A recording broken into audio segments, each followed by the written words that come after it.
ఉదయాన్నే లేవగానే ఫోన్ పట్టుకున్నప్పుడు కొన్ని వందల మెసేజెస్ ఇన్బాక్స్లో కనబడుతూ ఉంటాయి. వాటన్నిటినీ చదవడం ఒక పనిగా పెట్టుకుని గంటలు గంటలు ఫోన్తోనే టైం స్పెండ్ చేస్తూ ఉంటారు కొందరు.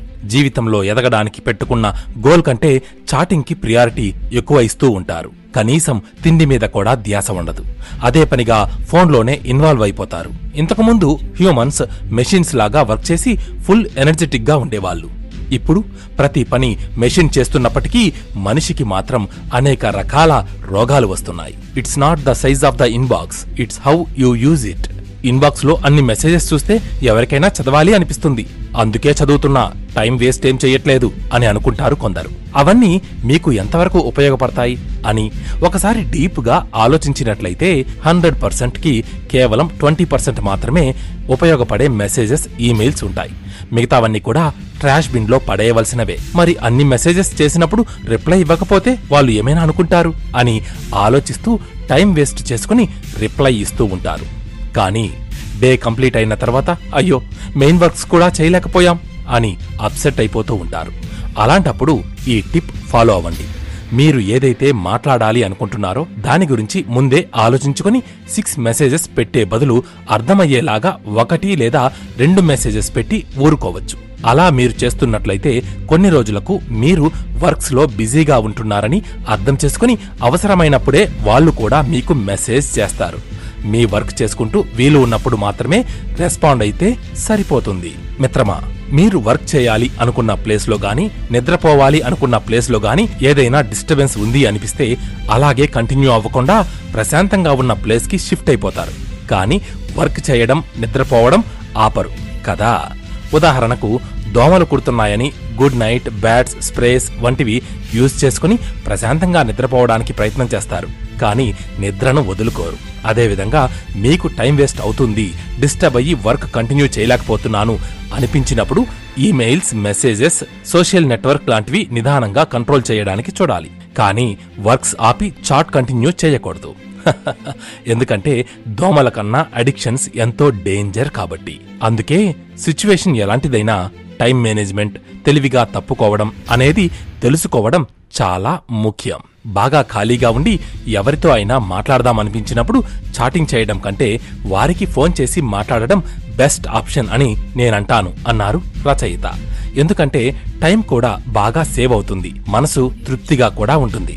గోల్ అచీవ్ చేయడానికి కంప్లీట్ గా ఫోకస్ చేస్తూ మోటివేట్ అయి కాన్సంట్రేటెడ్ గా వర్క్ చేస్తున్నప్పుడు ఉన్న జోష్ రిజల్ట్ వచ్చాక ఉండటం లేదు అని చాలా మంది బాధపడుతూ ఉంటారు. ప్రతి ఒక్క విషయంలోనూ కరెక్ట్ గానే వర్క్ మెయింటైన్ చేస్తున్నాం, ఎందువల్ల ఇలా డిలే అయిపోతోంది అనుకుంటూ ఉంటారు. నిజానికి ఎంత క్వాలిటీ వర్క్ ప్రెజెంట్ చేస్తున్నారు అనేది ఎంత ముఖ్యమో వర్క్ చేస్తున్నారా లేదా అనేది కూడా ముఖ్యమే. అలాంటి వారు ఒకసారి what's wrong with my life అని మిమ్మల్ని మీరు క్వశ్చన్ చేసుకుంటే యాక్చువల్ రీజన్ అర్థమైపోతుంది. For suppose day and night బాగా కష్టపడుతున్నాను, కానీ అవుట్పుట్ అంత సాటిస్ఫాక్షన్ ఇవ్వట్లేదు, దానివల్ల ఎనర్జీ తగ్గుతోంది గానీ ఎగ్జైట్మెంట్ పెరగట్లేదు, ఇంట్రెస్ట్ రెడ్యూస్ అయిపోతూ వస్తోంది అనిపిస్తుంది అని కాసేపు అనుకోండి. ఈ ప్రాబ్లంకి సొల్యూషన్ ఏంటంటే ప్రాసెస్ అంతా బాగానే ఉన్నా టైం మేనేజ్మెంట్ తెలియకపోవడం వలన డిలే అయిపోతోంది. అలా డిలే అయిపోవడం వలన వచ్చే నష్టం ఏమీ లేదు. కానీ కొద్దిగా టైంను ఫాలో చేసుకుంటూ కంట్రోల్ చేసుకోగలిగితే 2 వర్క్స్ చేసుకోవడానికి పట్టే టైంలో 4 వర్క్స్ చేయొచ్చు. అదే ఫ్లోలో ప్రొసీడ్ అవుతూ ఉంటే గనుక ఎప్పుడో కొన్ని సంవత్సరాలకు వచ్చే టాప్ పొజిషన్ ఊహించనంత తొందరగా మీ ముందు వచ్చి వాలిపోతుంది. మిత్రమా, నిజంగానే వర్క్స్ డిలే మీకు ఇష్టం లేదా? అలా లేట్గా వర్క్స్ అప్డేట్ ఇవ్వడం వల్ల చిరాకుగా ఫీల్ అవుతున్నారా? చాలా టైం వేస్ట్ అయిపోతోంది, ఇకనైనా వేస్ట్ వర్క్స్ చేయకుండా వర్క్ మీద శ్రద్ధను పెట్టాలి అనుకుంటున్నారా? ఫ్యూచర్లో మీకు కూడా magazines, news papers, TV shows ఇలా వీటిలో ఏదో ఒక దానిలో మంచి వ్యక్తిగా అనౌన్స్ అయ్యి చరిత్రలో ప్రింట్ అవ్వాలి అనుకుంటున్నారా? ఇలాంటివి అన్నీ వింటున్నప్పుడు ఇదేముంది, చాలా ఈజీగా ఫినిష్ చేయొచ్చు, పెద్ద కష్టమేమీ కాదు, చాలా సిల్లీగా అయిపోతాయి అనుకొని అంతగా పట్టించుకోరు.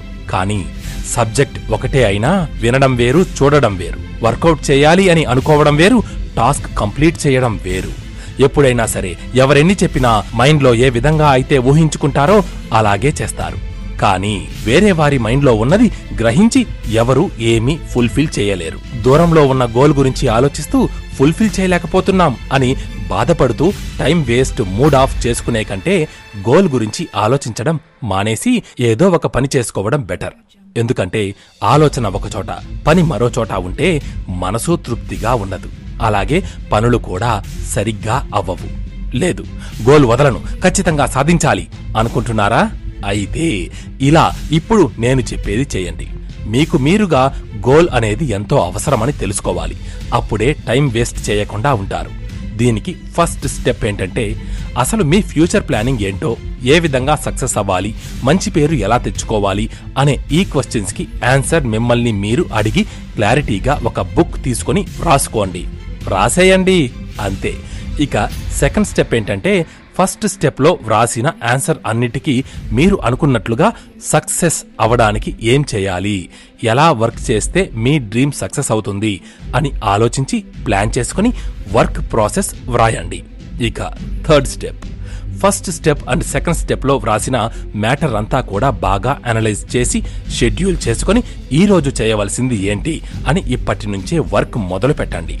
అలా ప్రతిరోజు కూడా ఈ రోజు ఏం చేయాలి అని ముందే వ్రాసుకొని ఆ రోజు ఎంతవరకు పనయ్యింది అని చెక్ చేసుకుంటూ దాన్ని కూడా వ్రాసుకుంటే మీ ప్రోగ్రెస్ మీకు అర్థమవుతుంది. ఎక్స్పెరిమెంట్స్ చేస్తున్నామా అంటే చేస్తున్నాము అని కాకుండా ఈ టైంకి ఇది చేయాలి, ఈ టైంకి అది చేసేయాలి అని టైం మీద బేస్ అయ్యి కంప్లీట్ చేసుకుంటే ఇంకా మంచిది. మరో ముఖ్యమైన విషయం ఏమిటంటే, కొన్ని వర్క్స్ అనుకున్నది అనుకున్నట్లుగా అప్పటికప్పుడు చేయడం అంటే కష్టమే. ఏ టైంలో ఏమవుతుందో ఎవరికి తెలుసు అనే డౌట్ మీకు వచ్చుంటుంది కదా. అలాంటప్పుడు ఏమైపోతుందో అని ఆలోచించడం కంటే థాట్స్ మరియు విజన్ పాజిటివ్ గా ఉండి మీరు చేయవలసిన డైలీ టాస్క్స్ చేసుకుంటూ వెళ్తే వచ్చే నష్టం ఏముంది? అనుకోని సంఘటనలు ఏమైనా జరిగితే వాటి సంగతి తరువాత ఆలోచించొచ్చు. ఇప్పుడు చేయాల్సింది చేయాలి కదా అని నేనంటాను. అంతే అంటారా? రోజుకి కొంత వర్క్ ఎందుకు చేయాలి?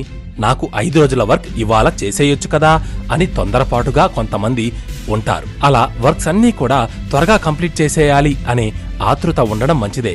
కానీ ఒకేసారి ఎక్కువ వర్క్స్ కళ్ళ ముందు కనబడడం వల్ల అమ్మో ఇన్ని చేయాలా అని భారంగా అనిపిస్తూ ఉంటుంది. ఒక్కోసారి హెల్త్ ఇష్యూస్ గానీ వేరే పర్సనల్ ఇష్యూస్ గురించి ఉన్న హెడేక్, చిరాకు యొక్క ప్రభావాలు కూడా మీరు చేసే వర్క్స్ పై ప్రభావం చూపుతాయి.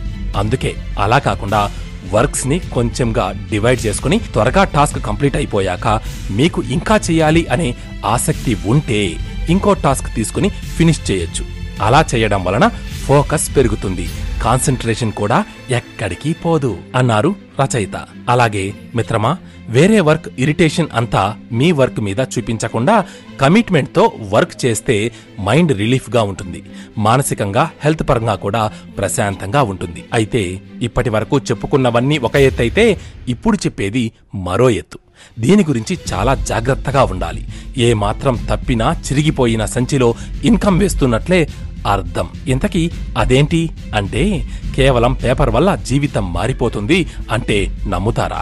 అదే మనీ నోట్ అండి. చింపితే చిరిగిపోయే నోట్స్ కి ఉన్న వాల్యూ అంతా ఇంతా కాదు. ప్రతి ఒక్కరు కూడా కష్టపడేది పేపర్స్ కోసమే. ఎన్ని పేపర్స్ ఉంటే, ఇలా పేపర్స్ అని అనకూడదు, ఎన్ని నోట్స్ ఉంటే అంత రిచ్ పర్సన్స్ అని పేరు వస్తుంది. ఎన్ని నోట్స్ ఉన్నప్పటికీ అన్యాయంగా సంపాదించిందైతే ఎక్కువ కాలం అవి ఎవరితోనూ ఉండవు. అదే కష్టార్జితం కొంచెం ఉన్నా కష్టపడుతూనే ఉంటారు కాబట్టి ఇన్కమ్ పెరుగుతూ ఉంటుంది. అలాగే ఎంతో కష్టపడితే మనీ వస్తుంది, ఆలోచించి ఖర్చు చేస్తారు కాబట్టి నిదానంగా లెవెల్ పెరుగుతూ వస్తుంది కాదంటారా? కేవలం ఎనర్జీ, ఇంట్రెస్ట్, టాలెంట్, కాన్సంట్రేషన్ ఉండి వర్క్స్ చేయడమే కాదు, అన్నిటికైనా ముఖ్యమైనది ఇంకొకటి ఉంది. ఆ విషయంలో కూడా జాగ్రత్త పడాలి. అలా మెయింటైన్ చేసుకున్న దాన్ని బట్టి మీ ఫ్యూచర్ బేస్ అయి ఉంటుంది. మిత్రమా, మీరు ఎప్పుడైనా విన్నారా? చాలా మంది నా దగ్గర డబ్బులు ఉంటే అస్సలు ఊరికే ఖర్చు పెట్టేస్తాను, బాగా జాలీగా ఉంటాను, ఎప్పుడు ఉంటామో ఎప్పుడు పోతామో తెలీదు కదా, అందుకే బ్రతికి ఉన్నప్పుడే సంతోషపడాలి అని అంటూ ఉంటారు. అలా ఉన్నవన్నీ ఖర్చు పెట్టేసి సేవింగ్స్ లేకుండా ఉంటే తరువాత రోజు మనీ లేదు అని ఫ్యూచర్ ప్లానింగ్ కి ఎవరో ఒకరి దగ్గర అప్పు అడగడానికి చేయి చాచాల్సి ఉంటుంది. డబ్బులు లేవని ఆ రోజంతా తినడం మానేస్తారు. ఇది ఎంతవరకు సరైనదంటారు? చెప్పండి మిత్రమా.